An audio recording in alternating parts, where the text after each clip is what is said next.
The Houthis are a Yemenite rebel group controlling just a small part of Yemen, but are also backed by the Iranian mullah regime, and they are causing havoc on international trade. Let's see what's going on. Since late last year, Iranian-backed Houthi rebels have been attacking commercial ships in the Red Sea. This has caused shipping companies carrying essential goods, like food, fuel, and medical supplies, to reroute their cargo on detours that can add more than a week to the estimated arrival, and is doubling shipping costs to the United States. A medical supply company in Maryland has been waiting for... All right, so shipping costs have doubled because this group of people are not allowing ships to go through the Red Sea and the Suez Canal and then hit North Africa and Europe and Israel. And so these folks are like changing the economics of the whole globe. For weeks for their monthly shipment of parts to arrive. They're basically making it difficult for commercial shipping, whether it be from the United States or anywhere else, to actually transit through the Suez Canal. The one that we just got in normally should take 5 to 6 weeks. It took 12 weeks to get here because they couldn't figure out how to get it to us. Countries around the world are facing these challenges.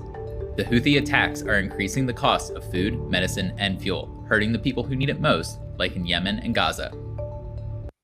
People that need it most, and then regular people, we also need to live, right?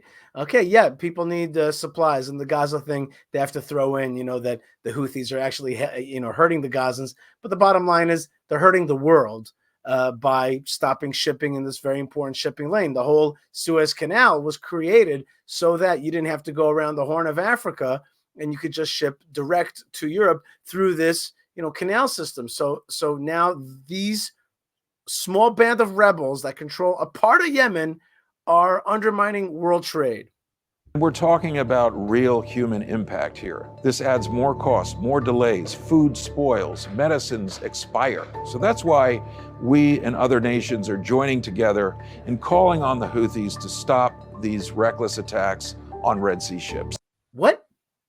Did you say you're calling on the Houthis to stop these reckless attacks on Red Sea ships?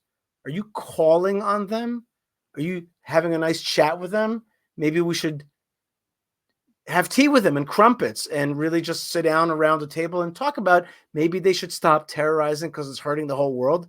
I mean, is that a joke? Don't you realize that that's what they're doing because they want to do that? Do you think that they don't know what they're doing? You think that they don't understand that they're disrupting world shipping? You think the Iranians don't understand that? I think they understand it very well. And I think this is a great opportunity to show freedom's might. Okay, countries around the world should certainly get together to open up those sea lanes. But for Israel, what an opportunity. Show the world that you're willing to smash bad guys in our region and not let them take over. These Houthis have also declared war on Israel. They have shot many rockets on Israel, and they're stopping shipping towards Israel. I mean, in the 6-Day War, this was a reason for war when Nasser blocked the Straits of Tiran. That's another part of the mouth of the Red Sea. Okay, so these guys are blocking international shipping to the same place. Make war on them. They declared war on you. Destroy them. Show the world what you're made of. Open up freedom for the world by fighting these bad guys. There's no talking to them. You can't call on them to stop reckless attacks. That's absurd. They're not reckless. They're purposeful. They're terrorists. They're trying to do that. You can't chat with them. You have to defeat them. It's absurd. This was like the end of this, a little piece of news from the State Department. It's just absurd. There's a State Department seal. And I thought to myself, my God, that is your message? We're going to have a chat with them? We have a chat with terrorists and explain to them, you're really hurting world trade? Yeah, I think that's exactly what they're trying to do. This is an opportunity to show some might, the might of freedom and the might of liberty, and of course, the might of Israel with the God of Israel.